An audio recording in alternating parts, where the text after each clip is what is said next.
ಎಲ್ಲರಿಗೂ ನಮಸ್ಕಾರ. ಈ ವಿಡಿಯೋ ಸೆಷನ್ನಲ್ಲಿ ನಾವು ಬ್ಯಾಟರಿ ಚಾರ್ಜಿಂಗ್ ಮತ್ತು ನಿರ್ವಹಣೆ ಬಗ್ಗೆ ಮಾತಾಡೋಣ. ಈ ವಿಡಿಯೋ ತರಗತಿಯ ಕೊನೆಯಲ್ಲಿ ನೀವು ಅರ್ಥ ಮಾಡ್ಕೊಳ್ಳೋದು: 1. ವಿವಿಧ ವಿಧಾನಗಳಲ್ಲಿ ಬ್ಯಾಟರಿ ಚಾರ್ಜ್ ಮಾಡಿಸೋದು. 2. ನಿಯಮಿತ ಬ್ಯಾಟರಿ ನಿರ್ವಹಣೆ ಕೈಗೊಳ್ಳೋದು. ಬ್ಯಾಟರಿ ಅಂದ್ರೇನು? ಬ್ಯಾಟರಿ ಅನ್ನೋದು ವಿದ್ಯುತ್ ಶಕ್ತಿಯನ್ನು ಸಂಗ್ರಹಿಸುವ ವಿಧಾನವಾಗಿದೆ. ಈ ಸಂಗ್ರಹಿತ ಶಕ್ತಿಯನ್ನ ಅಗತ್ಯ ಬಿದ್ದಾಗ ಬಳಸಲಾಗುತ್ತೆ. ಬ್ಯಾಟರಿಯು ನಾವು ನಮ್ಮ ಮನೆಯಲ್ಲಿ ಬಳಸುವ ಶೇಖರಣಾ ನೀರಿನ ತೊಟ್ಟಿಯಂತೆಯೇ ಇರುತ್ತೆ. ಹೇಗೆ ನಾವು ಬಾವಿಯಿಂದ ಟ್ಯಾಂಕಲ್ಲಿ ನೀರು ತುಂಬಿ ಅಗತ್ಯ ಬಿದ್ದಾಗ ಅದನ್ನು ಬಳಸುತ್ತೇವೆಯೋ ಅದೇ ರೀತಿ ವಿದ್ಯುತ್ ಶಕ್ತಿಯನ್ನು ಬ್ಯಾಟರಿಯಲ್ಲಿ ಸಂಗ್ರಹಿಸಲಾಗುತ್ತೆ. ಅದೇ ಚಾರ್ಜಿಂಗ್. ಸಂಗ್ರಹವಾದ ಶಕ್ತಿಯನ್ನು ವಿವಿಧ ಬಳಕೆಗಳಿಗೆ ಬಳಸಲಾಗುತ್ತೆ. ಅದೇ ಡಿಸ್ಚಾರ್ಜಿಂಗ್. ಬ್ಯಾಟರಿ ಏನನ್ನ ಒಳಗೊಂಡಿದೆ? ಬ್ಯಾಟರಿಯು ಹಲವಾರು ಕೋಶಗಳಿಂದ ಮಾಡಲ್ಪಟ್ಟಿದೆ.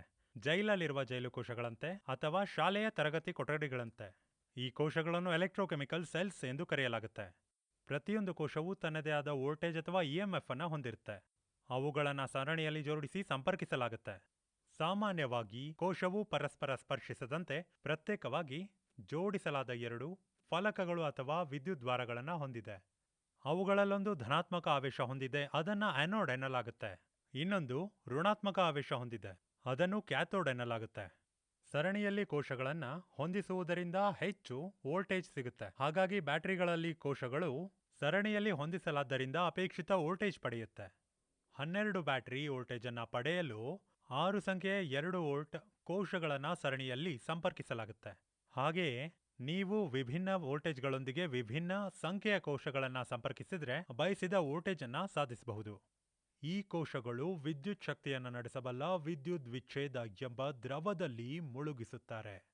ಈ ಮುಳುಗಿದ ಕೋಶಗಳನ್ನು ಗಟ್ಟಿಯಾದ ಪ್ಲಾಸ್ಟಿಕ್ ಅಥವಾ ರಬ್ಬರ್ ಅಲ್ಲಿ ಮಾಡಿದ ಆಯತಾಕಾರದ ಪೆಟ್ಟಿಗೆಗಳಲ್ಲಿ ಇರಿಸಲಾಗುತ್ತೆ. 2 ಟರ್ಮಿನಲ್ಗಳನ್ನು ಧನಾತ್ಮಕ ಮತ್ತು ಋಣಾತ್ಮಕ ಅಥವಾ ಆ್ಯನೋಡ್ ಮತ್ತು ಕ್ಯಾಥೋಡ್ ಎಂದು ಗುರುತಿಸಿ ಸೀಲ್ ಮಾಡಲಾಗುತ್ತೆ. ಬ್ಯಾಟರಿ ಹೇಗೆ ಕೆಲಸ ಮಾಡುತ್ತೆ? ಬ್ಯಾಟರಿ ರಾಸಾಯನಿಕ ಕ್ರಿಯೆಗಳ ಮೂಲಕ ಕಾರ್ಯನಿರ್ವಹಿಸುತ್ತೆ. ಬ್ಯಾಟರಿ ಚಾರ್ಜ್ ಮಾಡಿದಾಗ ವಿದ್ಯುತ್ ಶಕ್ತಿ ರಾಸಾಯನಿಕ ಶಕ್ತಿಯಾಗಿ ಪರಿವರ್ತಿಸುವ ಕಾರ್ಯ ಒಳಗೊಂಡಿರುತ್ತೆ. ಬ್ಯಾಟರಿಯನ್ನ ಡಿಸ್ಚಾರ್ಜ್ ಮಾಡುವಾಗ ಸಂಗ್ರಹವಾಗಿರುವ ರಾಸಾಯನಿಕ ಶಕ್ತಿಯನ್ನ ಮತ್ತೆ ವಿದ್ಯುತ್ ಶಕ್ತಿಯಾಗಿ ಪರಿವರ್ತಿಸುವ ಕಾರ್ಯ ಒಳಗೊಂಡಿರುತ್ತೆ. ಬ್ಯಾಟರಿಯೊಳಗೆ ರಾಸಾಯನಿಕ ಕ್ರಿಯೆಯು ಸಂಭವಿಸುತ್ತೆ ಮತ್ತು ಎಲೆಕ್ಟ್ರಾನ್ಗಳು ಬಾಹ್ಯ ಸರ್ಕ್ಯೂಟ್ನ ಮೂಲಕ ಒಂದು ವಿದ್ಯುತ್ ದ್ವಾರದಿಂದ ಇನ್ನೊಂದಕ್ಕೆ ಹರಿಯಲು ಪ್ರಾರಂಭಿಸುತ್ತೆ. ಎಲೆಕ್ಟ್ರಾನ್ಗಳು ಚಲಿಸಲು ಪ್ರಾರಂಭಿಸಿದಾಗ ವಿದ್ಯುತ್ ಸೃಷ್ಟಿಯಾಗುತ್ತೆ. ಬ್ಯಾಟರಿಯ ಘಟಕ ಯಾವುದು? ಬ್ಯಾಟರಿಯ ಘಟಕವು ಗಂಟೆಗೆ ಆಂಪಿಯರ್ನಲ್ಲಿ ಇರುತ್ತೆ. ಉದಾಹರಣೆಗೆ 100 ಗಂಟೆಗೆ ಆಂಪಿಯರ್ AH ಬ್ಯಾಟರಿ ಲೋಡ್ ಮಾಡಲು 1 ಗಂಟೆಗೆ 100 ಆಂಪಿಯರ್ಸ್ ಅನ್ನು ಅದು ಮುಟ್ಟಬಹುದು. 100 AH ಬ್ಯಾಟರಿಯು ಲೋಡ್ಗೆ ಅನುಗುಣವಾಗಿ 2 ಗಂಟೆಗಳಲ್ಲಿ 50 ಆಂಪಿಯರ್ಸ್ ಅಥವಾ 4 ಗಂಟೆಗಳಲ್ಲಿ 25 ಆಂಪಿಯರ್ಸ್ ಮುಟ್ಟಲಾಗುತ್ತದೆ. ಬ್ಯಾಟರಿಯಲ್ಲಿ AC ಅಥವಾ DC ಯಾವ ಶಕ್ತಿಯನ್ನು ಸಂಗ್ರಹಿಸಲಾಗುತ್ತೆ? ಬ್ಯಾಟರಿ DC ಮಾತ್ರ ಸಂಗ್ರಹಿಸಬಲ್ಲದು, AC ಅನ್ನಲ್ಲ. ಯಾಕೆಂದ್ರೆ AC ಒಂದು ಪರ್ಯಾಯ ಪ್ರವಾಹವಾಗಿದ್ದು ಕಾಲಕ್ಕೆ ತಕ್ಕಂತೆ ಧನಾತ್ಮಕ ಮತ್ತು ಋಣಾತ್ಮಕವಾಗಿ ಬದಲಾಗುತ್ತೆ. ಇದನ್ನ ಚಕ್ರ ಎನ್ನಲಾಗುತ್ತೆ. ಭಾರತದಲ್ಲಿ ಪರ್ಯಾಯ ಪ್ರವಾಹವು ಪ್ರತಿ ಸೆಕೆಂಡ್ಗೆ 50 ಚಕ್ರಗಳನ್ನು ಹೊಂದಿದೆ. ಬ್ಯಾಟರಿಗಳಲ್ಲಿ ಪರ್ಯಾಯ ಪ್ರವಾಹವನ್ನು ಸಂಗ್ರಹಿಸಲು ಧನಾತ್ಮಕ ಮತ್ತು ಋಣಾತ್ಮಕ ಟರ್ಮಿನಲ್ಗಳು ಅಥವಾ ಆ್ಯನೋಡ್ ಮತ್ತು ಕ್ಯಾಥೋಡ್ ಟರ್ಮಿನಲ್ಗಳು 1 ಸೆಕೆಂಡ್ನಲ್ಲಿ 50 ಬಾರಿ ಪರ್ಯಾಯವಾಗಿ ಬದಲಾಗಬೇಕು. ಅದು ಅಸಾಧ್ಯವಾಗಿದೆ. ಆದ್ದರಿಂದ ACಯನ್ನ ರೆಕ್ಟಿಫೈಯರ್ ಸರ್ಕ್ಯೂಟ್ಗಳಾಗಿ ಬಳಸಿಕೊಂಡು DCಯಾಗಿ ಪರಿವರ್ತಿಸಲಾಗಿ ಬ್ಯಾಟರಿಯಲ್ಲಿ ಸಂಗ್ರಹಿಸಲಾಗುತ್ತೆ. ನಂತರ ಅಗತ್ಯವಿದ್ದಾಗ ಇನ್ವರ್ಟರ್ ಸರ್ಕ್ಯೂಟ್ಗಳನ್ನು ಬಳಸಿಕೊಂಡು ಸಂಗ್ರಹಿಸಲಾದ DCಯನ್ನು ACಯಾಗಿ ಪರಿವರ್ತಿಸಲಾಗುತ್ತೆ. DC ಜನರೇಟರ್ ಮತ್ತು ಸೌರ ಫಲಕಗಳಿಂದಲೂ DC ಶಕ್ತಿಯನ್ನು ಉತ್ಪಾದಿಸಲಾಗುತ್ತದೆ. ಯಾವ ರೀತಿಯ ಬ್ಯಾಟರಿಯನ್ನು ಚಾರ್ಜ್ ಮಾಡಬಹುದು? ಇದು ಬ್ಯಾಟರಿಯಲ್ಲಿ ಬಳಸುವ ಕೋಶದ ಪ್ರಕಾರದ ಮೇಲೆ ಅವಲಂಬಿಸಿರುತ್ತದೆ. ಬ್ಯಾಟರಿ ಕೋಶಗಳಲ್ಲಿ 2 ವಿಧಗಳಿವೆ: ಪ್ರಾಥಮಿಕ ಕೋಶ ಮತ್ತು ದ್ವಿತೀಯ ಕೋಶಗಳು. ಪ್ರಾಥಮಿಕ ಕೋಶಗಳನ್ನು ಶುಷ್ಕ ಕೋಶಗಳು ಎನ್ನುತ್ತಾರೆ, ಏಕೆಂದರೆ ದ್ರವ ಇರದೆ ನಿಧಾನವಾಗಿ ವಿಸರ್ಜಿಸಬಹುದು.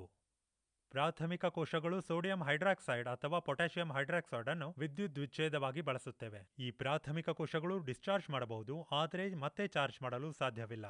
ಪ್ರಾಥಮಿಕ ಕೋಶಗಳನ್ನು ಬಿಡುಗಡೆ ಮಾಡಿದ ನಂತರ ನೀವು ಅವುಗಳನ್ನು ಹೊಸದರೊಂದಿಗೆ ಬದಲಾಯಿಸಬೇಕಾಗುತ್ತೆ.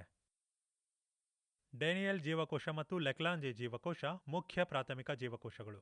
ಪ್ರಾಥಮಿಕ ಕೋಶಗಳು ಬಳಸಲು ಸುಲಭ, ನಿರ್ವಹಣೆ ಅಗತ್ಯವೂ ಇಲ್ಲ. ಅವುಗಳ ವೆಚ್ಚ ಕೂಡ ಕಡಿಮೆ.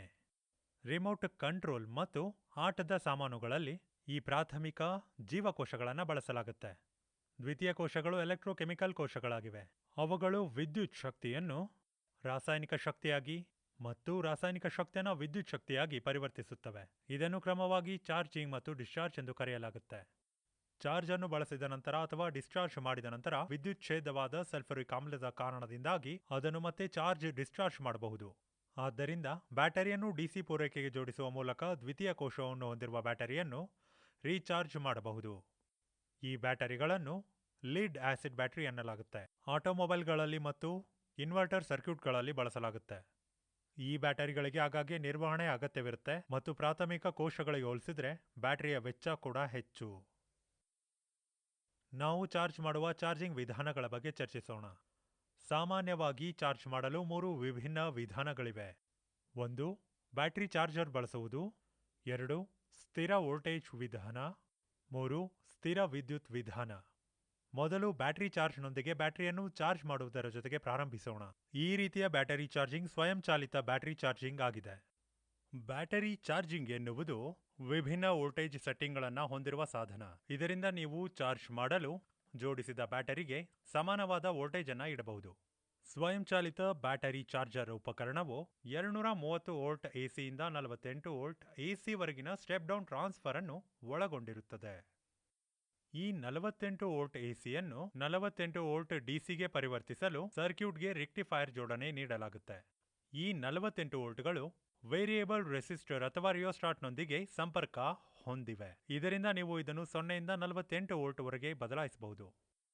ನೀವು ಈ 12 ವೋಲ್ಟ್ ಬ್ಯಾಟರಿಯನ್ನು ಚಾರ್ಜ್ ಮಾಡಲು ಬಯಸಿದ್ರೆ ವೇರಿಯೇಬಲ್ ರಿಯೋಸ್ಟಾಟ್ಗೆ ಜೋಡಿಸಿರುವ ನಾಬ್ ಅನ್ನು ಬದಲಿಸುವ ಮೂಲಕ 12 ವೋಲ್ಟ್ ಬ್ಯಾಟರಿ ಚಾರ್ಜರ್ ಘಟಕ ಹೊಂದಿಸಿ ಮತ್ತು ಬ್ಯಾಟರಿ ಚಾರ್ಜರ್ ಘಟಕದ ಧನಾತ್ಮಕ ಮತ್ತು ಋಣಾತ್ಮಕ ಟರ್ಮಿನಲ್ಗಳನ್ನು ಚಾರ್ಜಿಂಗ್ ಬ್ಯಾಟರಿಯ ಧನಾತ್ಮಕ ಮತ್ತು ಋಣಾತ್ಮಕ ಟರ್ಮಿನಲ್ಗಳಿಗೆ ಜೋಡಿಸಿ. ಬ್ಯಾಟರಿ ಟರ್ಮಿನಲ್ಗಳು ಬ್ಯಾಟರಿ ಚಾರ್ಜರ್ನೊಂದಿಗೆ ಸರಿಯಾಗಿ ಜೋಡಣೆಯಾಗಿದೆ ಎಂದು ಖಚಿತಪಡಿಸಿ. ಬ್ಯಾಟರಿ ಘಟಕವನ್ನು ಆನ್ ಮಾಡಿ. ಚಾರ್ಜಿಂಗ್ ಘಟಕದಲ್ಲಿ ಸ್ಥಿರವಾಗಿರುವ ವೋಲ್ಟ್ ಮೀಟರ್ ಸಹಾಯದಿಂದ ಬ್ಯಾಟರಿಯಲ್ಲಿ ವೋಲ್ಟೇಜ್ ಮಟ್ಟವು ಏರುತ್ತಿರುವುದನ್ನು ನೀವು ನೋಡಬಹುದು. ಬ್ಯಾಟರಿ ಒಮ್ಮೆ ಪೂರ್ತಿ ಚಾರ್ಜ್ ಆದ ನಂತರ ಅಥವಾ ಬ್ಯಾಟರಿಯ ವೋಲ್ಟೇಜ್ ಅದರ ಮಟ್ಟವನ್ನು ತಲುಪಿದ ನಂತರ ಬ್ಯಾಟರಿ ಚಾರ್ಜರ್ ಸ್ವಯಂಚಾಲಿತವಾಗಿ ಚಾರ್ಜಿಂಗ್ ಕಡಿತಗೊಳಿಸುತ್ತೆ. ಬ್ಯಾಟರಿಯನ್ನು ನಿರಂತರವಾಗಿ ಚಾರ್ಜ್ ಮಾಡುವುದರಿಂದ ಬ್ಯಾಟರಿಯ ಬಾಳ್ವಿಕೆಯ ಮೇಲೆ ಪರಿಣಾಮ ಬೀರುತ್ತೆ. ಅದೇ ರೀತಿಯಲ್ಲಿ ನೀವು 24 ವೋಲ್ಟ್ ಬ್ಯಾಟರಿಯನ್ನು ಚಾರ್ಜ್ ಮಾಡಲು ಬಯಸಿದ್ರೆ ಚಾರ್ಜರ್ ಘಟಕದಲ್ಲಿ ವೋಲ್ಟೇಜ್ 24 ಅನ್ನು ಹೊಂದಿಸಿ ಮತ್ತು ಅದನ್ನು ಬ್ಯಾಟರಿಯೊಂದಿಗೆ ಜೋಡಿಸಿ. ಇತ್ತೀಚಿನ ದಿನಗಳಲ್ಲಿ ಚಾರ್ಜ್ ಮಾಡಲು ಈ ವಿಧಾನವನ್ನು ಹೆಚ್ಚಾಗಿ ಬಳಸಲಾಗುತ್ತೆ. ನಿಮ್ಮ ಸಮಯಕ್ಕೆ ಧನ್ಯವಾದ. ಶುಭ ದಿನ.